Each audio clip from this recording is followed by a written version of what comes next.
Prime Minister Dr. Wael al-Halaqi stressed during the cabinet meeting that the government is on the right track in tackling the current crisis and that it is open to any initiative which aims at reaching a solution through dialogue. He underlined that the national economy is stable and called on the ministers to exert more efforts and enhance communication with citizens to provide their basic needs and meet their demands. The Council of Ministers discussed the means of providing gasoline and household gas, in addition to means of stopping illegal trade in these items and smuggling them to the neighboring countries.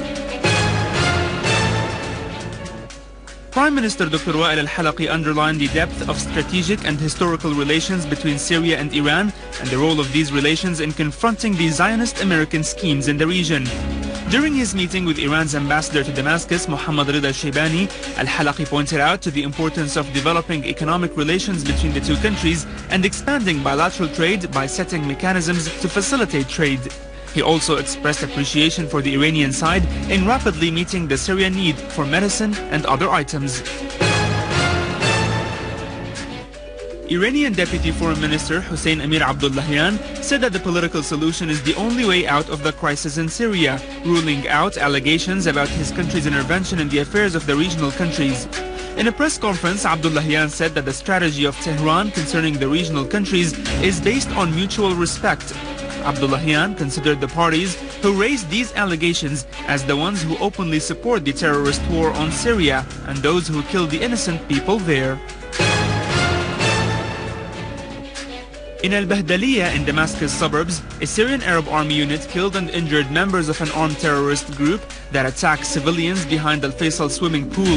The army destroyed a car equipped with an anti-aircraft machine gun at Al-Magharibi neighborhood in the area. In Al-Diabiya, the army destroyed a mortar launcher at Al-Basil Street and killed a number of terrorists near Abu Shallan farm. In Hajjira, an army unit stormed a terrorist hideout that contained large quantities of weapons and ammunition and destroyed a car equipped with a heavy machine gun.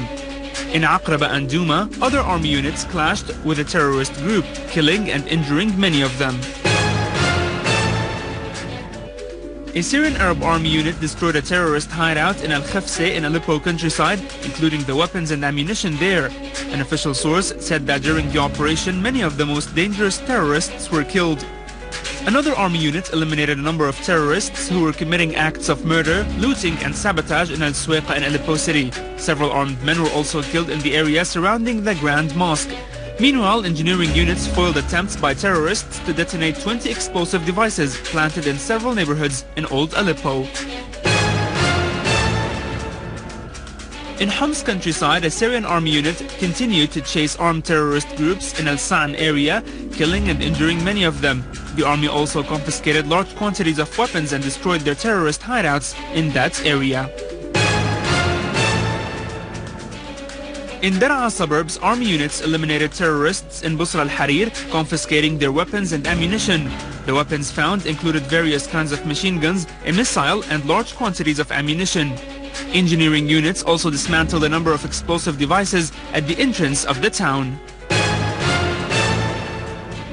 People from Tel El and the surrounding villages in Al-Hasaka countryside confronted an armed terrorist group that tried to steal the cereals center in the area. The residents of the area wounded many terrorists and forced them to flee. On the other hand, an armed terrorist group attacked the building of the Syrian Investment Commission in Al-Hasaka and destroyed its equipment.